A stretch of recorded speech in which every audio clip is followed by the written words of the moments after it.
we will see how exactly the process of DNA replication takes place, the different steps involved in the DNA replication. Getting? So, the first step in the process of DNA replication is origin of replication. That is, the DNA replication should begin from some point on the DNA. That region where the DNA replication begins is called origin of replication, or it is called ORIC region. Right? Origin of replication or ORIC region is a region on DNA where replication begins. Right? Whether it is a prokaryotic DNA or eukaryotic DNA, it should have a region from where the replication should begin. That region where the replication begins is called origin of replication.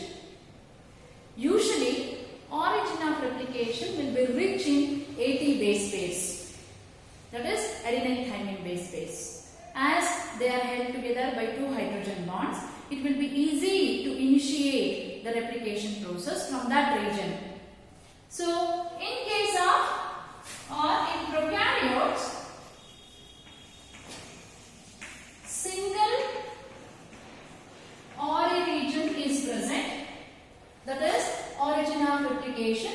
Single ORI region will be present in case of prokaryotes, whereas in case of eukaryotes, because the DNA is very lengthy, multiple origin replications will be present.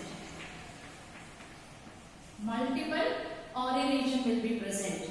Say, prokaryotic DNA is very small and single origin of replication is sufficient enough to complete the DNA replication in a short period of time. But whereas in case of eukaryotes, say it is a very lengthy DNA, it will have one ORI region here, another ORI region here, and somewhere down again one more ORI region. In all these regions, the replication begins simultaneously. Prokaryotic DNA will have single origin of replication, and eukaryotic DNAs will have multiple origin of replication from where the replication begins simultaneously. And the region of DNA that is undergoing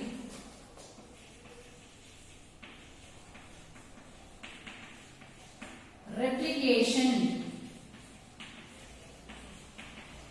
is called replicon. Single origin of the region of DNA where the replication which is undergoing replication is called replicon. In case of prokaryotes, entire DNA acts as a single replicon. Because there is only one origin of replication, entire DNA is considered as a single replicon.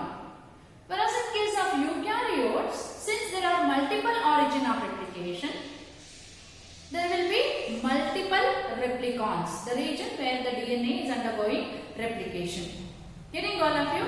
So, how exactly it begins? So, it always, the DNA replication begins in a region called origin of replication. ORI region is essential to begin the DNA replication, and DNA without ORI region cannot replicate. So, if you remove the origin of replication region from any DNA, such DNA fails to replicate. Any DNA, in order to undergo replication, it should have minimum single origin of replication, then only it can replicate. So, then the second step is activation of nucleotides. Activation of nucleotides. That is all the 4 nucleotides. The deoxyadenosine monophosphate, deoxyguanosine monophosphate, deoxycytidine monophosphate, deoxythymidine monophosphate, or what we abbreviated as DAMP, DGMP, DCMP, DTMP. All these that are present in the cell should get activated before the replication process begins. Right? So during the activation in the cell, nucleotides are present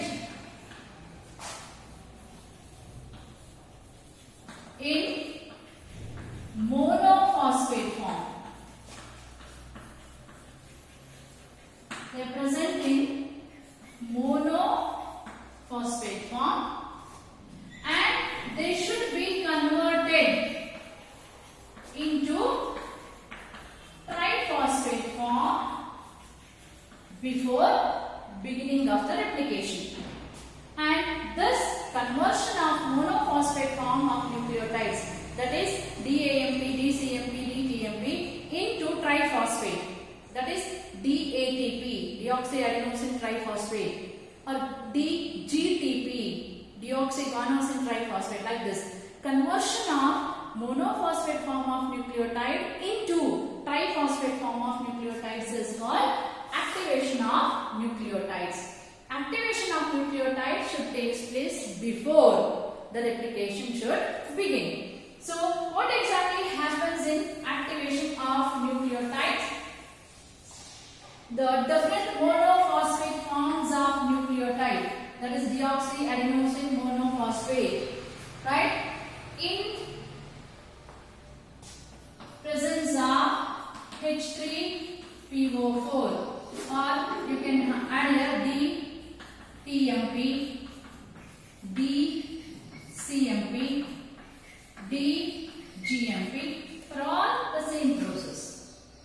These in presence of H3PO4, 2 molecules of H3PO4 for each, and in presence of phosphorylase enzyme and energy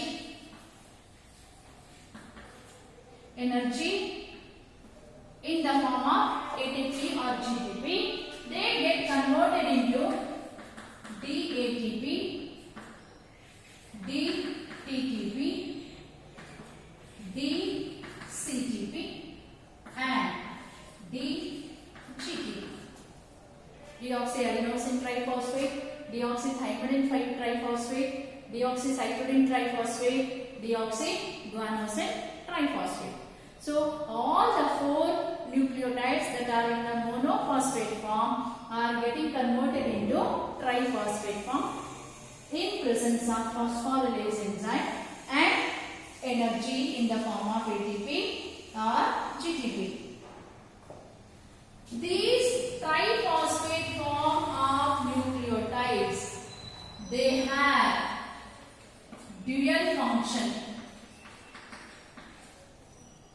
Dual means they have 2 different functions to perform. The first one is they act as substrate during polymerization process. That is, the DNA polymerase 3 enzyme, they pick up these nucleotides from the cytoplasm if it is a prokaryote, nucleoplasm if it is a eukaryote, and it goes on adding to the complementary strand. That is one.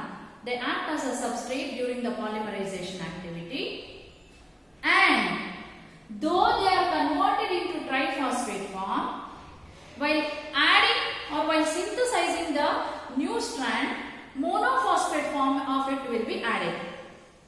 You are getting my point? In the cell, they are initially in the monophosphate form. Before replication could begin, they are converted into triphosphate form. Right? What is the first function? They act as a substrate for polymerization of new strand. That is, we have a parental strand here and we have nucleotide sequences say like this, A, T, T like this. New strand should be synthesized. The polymerase enzyme pick up this triphosphate form of nucleotide. The polymerase enzyme pick up triphosphate form of nucleotide to synthesize new strand, but while adding, it add monophosphate form. Now you may get a question, man, if monophosphate form should be added, why are they converted into triphosphate? For that we have an answer, right? Polymerization process is a highly energy consuming process. It requires energy for the polymerization activity. So though the nucleotides are picked up in a triphosphate form, while adding they are added in the monophosphate form, and energy that is released by breaking the two phosphate bonds will be used for polymerization activity. Say, if I write ATP, this is adenine with a triphosphate group. Adenosine triphosphate. The polymerase 3 enzyme, while picking the nucleotide, it will pick in the triphosphate form only. Right? But while adding here, it will add monophosphate form. That means what? Two phosphate linkages are broken. Getting? And adenine will get converted into monophosphate form. The energy which is released while breaking these two phosphate groups are used in the polymerization activity.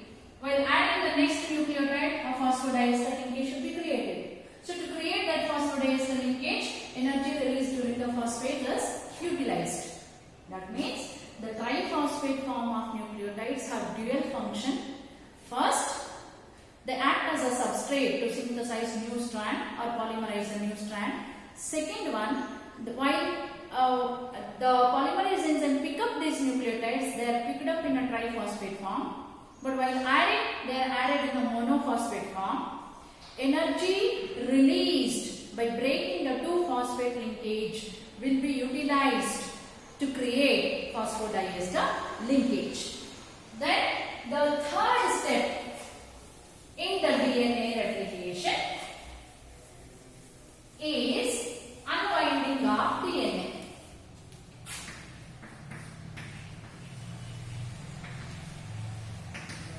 The third step is unwinding of DNA. As I have mentioned earlier, is a process where a double-stranded DNA is converted to single-stranded DNA by breaking the hydrogen bonds present between the nitrogen bases. And for this process, the helicase enzyme utilizes the energy in the form of ATP. So, the unwinding of the DNA is carried out by helicase enzyme. Right? So, this is the double-stranded DNA like this. And imagine here is the, or somewhere here is the ORI region. We have a DNA like this. Right? ORI region is present there. Now, the helicase enzyme binds to this ORI region. From the site of binding, it goes on breaking the hydrogen bonds present between the nitrogen bases. And due to the activity of helicase enzyme, a Y-shaped structure is formed on the DNA, which is called replication fork. Right? Helicase enzyme. Now helicase is here. This enzyme is helicase.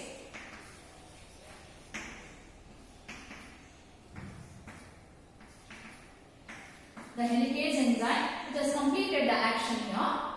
The helicase enzyme breaks the hydrogen bonds present between the two strands of DNA. So the short stretch of double-stranded DNA is converted into single-stranded DNA with the activity of helicase or unwindase enzyme, and due to the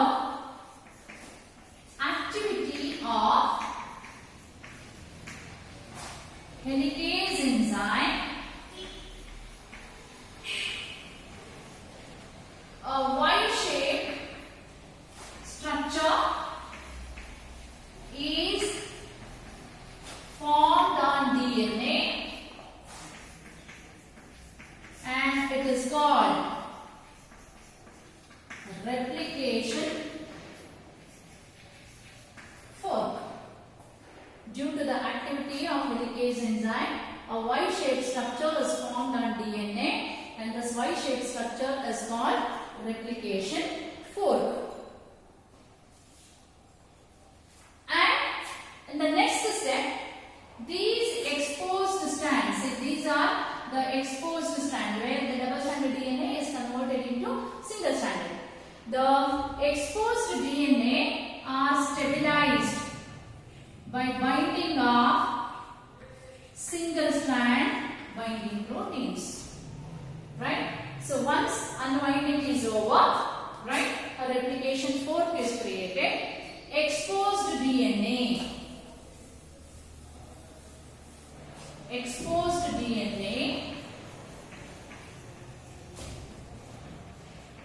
are stabilized by single strand binding proteins. I have told you earlier why single strand binding proteins are essential and what do they do. So you can just mention that exposed DNA are stabilized by the single strand binding proteins. The single strand binding proteins will bind to only single strand of DNA. Then the supercoils, third step in this, supercoils form ahead of helicase activity are removed by topoisomerase enzyme. The supercoils formed ahead of the helicase activity are removed by the topoisomerase enzyme. I have already told you what are supercoils and why they are formed and how exactly the topoisomerase removes it. Getting? So if you have forgotten, go back to the previous video, watch it again. Right? The supercoils formed ahead of helicase activity. Say this is helicase, this is the direction of movement of helicase. The topoisomerase always binds ahead of helicase and it will remove any supercoils that are formed due to the activity of helicase enzyme. Then the fourth step,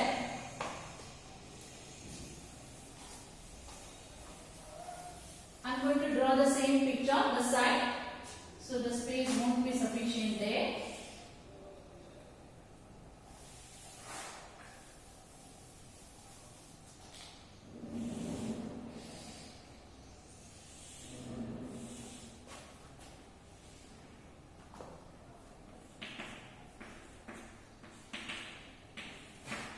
So we have helicase enzyme here.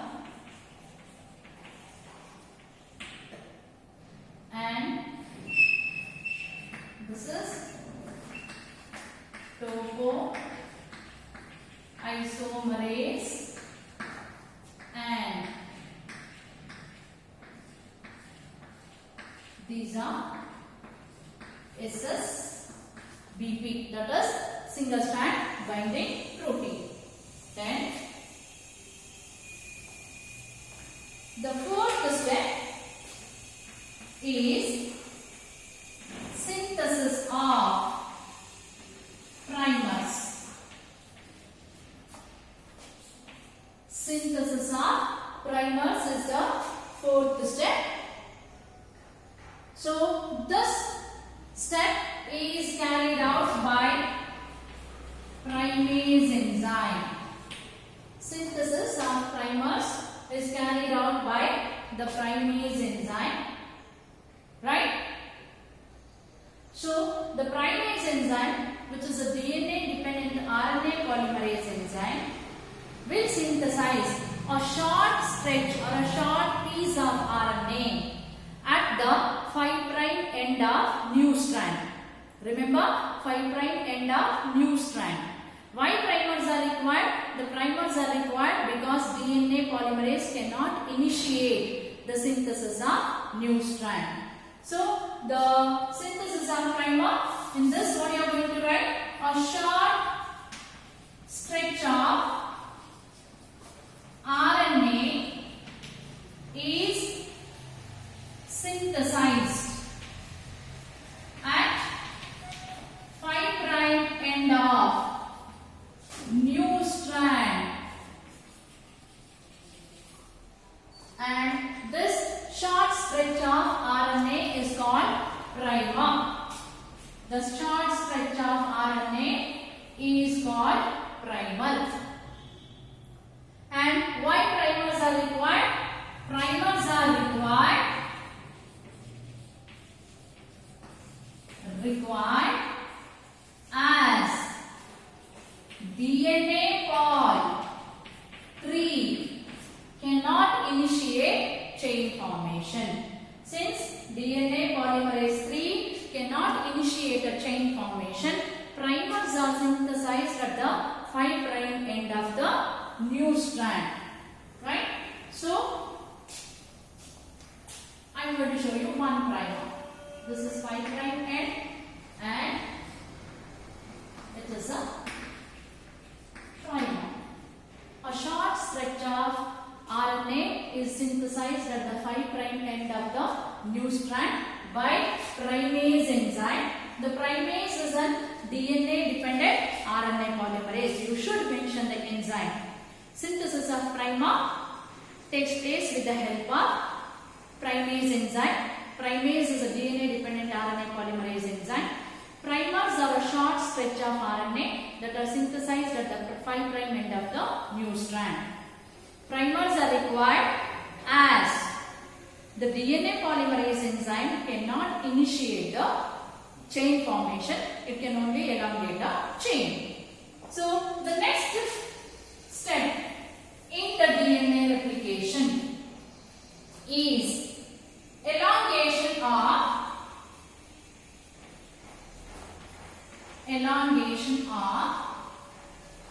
new strand. So we will not write synthesis of new strand because DNA polymerase cannot synthesize a new strand. So we always write it as elongation of new strand. So elongation of new strand is carried out by DNA polymerase 3 enzyme. Elongation of new strand is carried out by DNA polymerase 3 enzyme. It adds around 2000 base pairs or 2000 nucleotides per second, right? And while picking up the nucleotide, it pick up in triphosphate form. While adding, it will add in the monophosphate form. And energy released by breaking the phosphate bond will be used to synthesize phosphodiester linkage or used to make phosphodiester linkage. Now, as we have discussed, the synthesis of DNA can take place in only one direction, that is beginning from 5' end and moving towards the 3' end. So now this creates an additional complication. The fourth step, as synthesis of DNA can take place in only one step, that is beginning from the 5' moving towards the 3'. And if you see here, two strands of DNA are complementary to each other, they are anti-parallel. That is, if one begins with the 5' ending with the 3', the other one is beginning with the 3' and ending with the 5'. So it creates an additional problem. That is, both the strands should be synthesized simultaneously but in opposite direction, isn't it? Say, one is getting synthesized like this, 5' to 3'. If other begins, it will be 3' like this. It has to begin with the 3'. DNA polymerase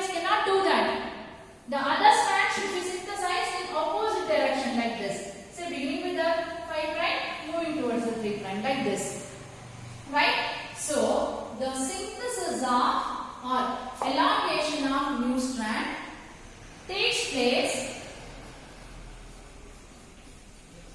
simultaneously on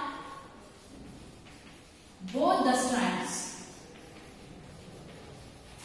and always in 5' to 3' direction.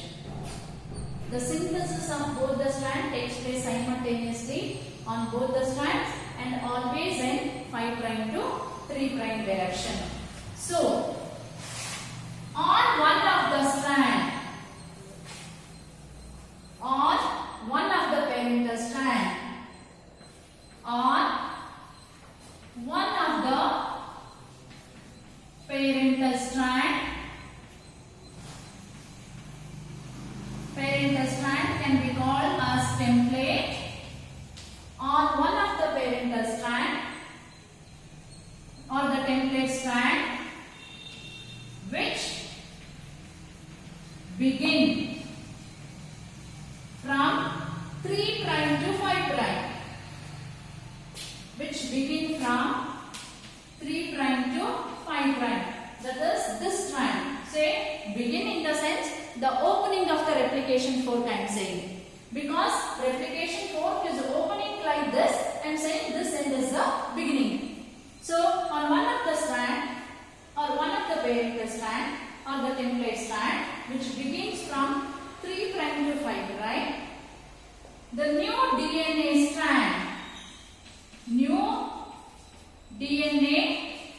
strand is synthesized continuously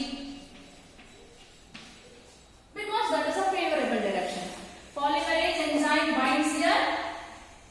This is DNA Pol 3 and it goes on synthesizing new strand continuously like this. As the replication fork opens, it goes on adding the new nucleotide. Right? So the DNA strand is synthesized continuously and this newly synthesized DNA strand is called leading strand. The newly synthesized DNA strand is called leading strand. So on one of the parental strand is also called template strand, right? Which begins from 3' to 5, right? This is with respect to opening of the replication fork, which begins from 3' to 5, right? New DNA strand is synthesized continuously and newly synthesized strand is called leading strand. Leading strand will always have a single primer. See there, I have written only one primer. On the other strand, which is opposite to the previous strand, on the other strand, on the other strand, or on the other parental strand, we will specify it. On the other parental strand, you can call it as template 2. On the other parental strand, that is which begins from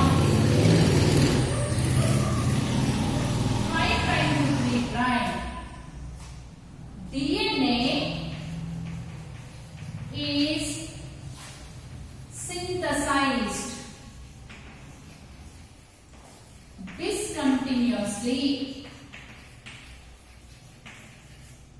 in the form of short fragments called Okazaki fragments, named after the discoverer. On the other strand, the DNA, that is on the other parental strand, which begins from 5' to 3', DNA is synthesized discontinuously in the form of short fragment called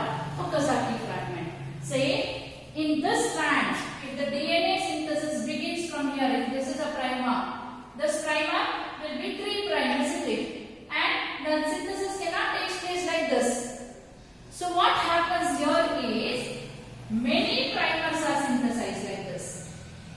Many short primers are synthesized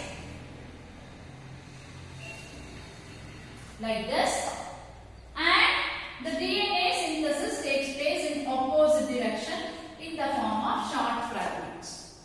Say this will be 3' and 5', then 3' and 5', 3', 5' like this.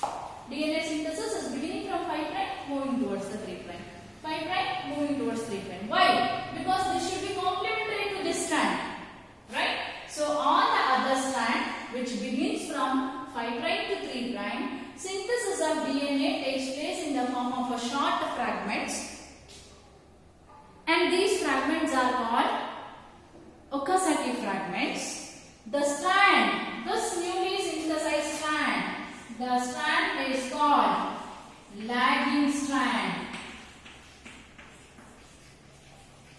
or it is called discontinuous strand. The leading strand is also called continuous strand. This is also called continuous strand. The lagging strand is also called discontinuous strand. And as you can see there, discontinuous strand has many primers, right? So on the other strand, on the other parental strand, or it is called as template, which begins from 5' to 3'. Say beginning from 5' to 3'. DNA is synthesized discontinuously in the form of short fragments called Okazaki fragments. The length of the Okazaki fragment is 2000 to 3000 nucleotides. Length of Okazaki fragment is 2000 to 3000 nucleotides. And this strand is this newly synthesized strand, discontinuously synthesized strand is called lagging strand, or it is called discontinuous strand. So the entire process of DNA replication takes place like this only. The topoisomerase move forward, helicase move forward, the replication fork opens, one strand is synthesized continuously, the other strand is synthesized discontinuously. So two strands of DNA are synthesized in opposite direction by DNA polymerase enzyme. A single polymerase enzyme carry out the synthesis of both leading strand as well as lagging strand. Right? This diagram you should remember. The last step in the DNA replication is removal of primers and joining of DNA fragments. The last step of DNA replication is removal of primers. The primers are removed by DNA polymerase 1 enzyme. Because these primers are RNA molecules, right? The DNA polymerase 1 enzyme, it will bind to the primer, it will remove the primer, that is, it will remove the RNA molecules. In that place, it will add complementary DNA, deoxyribonucleotides. Right? The same in the lagging strand also. All the primers are removed by polymerase 1 and are replaced by deoxyribonucleotides. So polymerase 1 can only remove the RNA molecule and replace it with the DNA or deoxyribonucleotide. But it cannot join these pieces. Say you have a piece of DNA here, one more here. On the lagging strand you have many pieces of DNA. Isn't it? So joining of the DNA is carried out by ligase enzyme. As I mentioned, the ligase creates phosphodiester linkage between the two pieces of DNA. Phosphodiester linkage is created between the two pieces of DNA by ligase enzyme, and two strands of DNA or two pieces of DNA will be separated. So once the entire process completed, so newly formed DNA will be having one parental strand, one newly synthesized strand. One parental strand, one newly synthesized strand. what is called semi-conservative mode of replication. If the process of DNA replication is asked, you need to draw this diagram with all these labelings, and you can mention these two as parental DNA. So draw this diagram with all these labelings and explain all the 6 steps. That is origin of replication first, the region where the DNA replication begins, and single origin, multiple origin, and what is a replication, what is a replicon. Second is activation of nucleotides, that you have to explain what exactly is done. Then third one is unwinding of the DNA. While explaining the unwinding of the DNA, you should say 2 strands of DNA are separated by helicase enzyme. The separated strands are stabilized by single strand binding proteins. Then the supercoils that are formed due to helicase activity are removed by topoisomerase. Fourth step, synthesis of primer.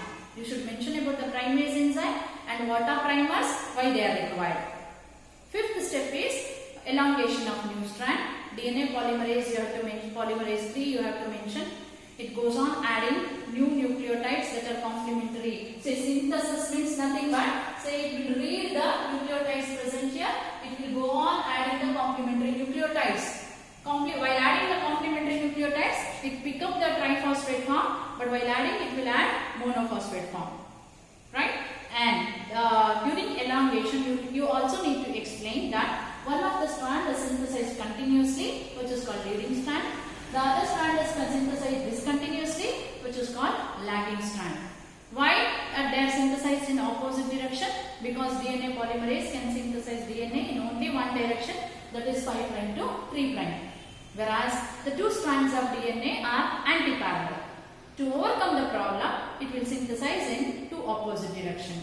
Right? You need to mention about the Okazaki fragments also. These are the small fragments of DNA that are synthesized on lagging strand, right, in 5' to 3' direction. Length of Okazaki fragment is 2000 to 3000 base pairs. At the end, removal of primers and joining of the DNA fragment by ligase enzyme you need to explain. So hope you all have understood this, right? We'll continue in the next class. Thank you.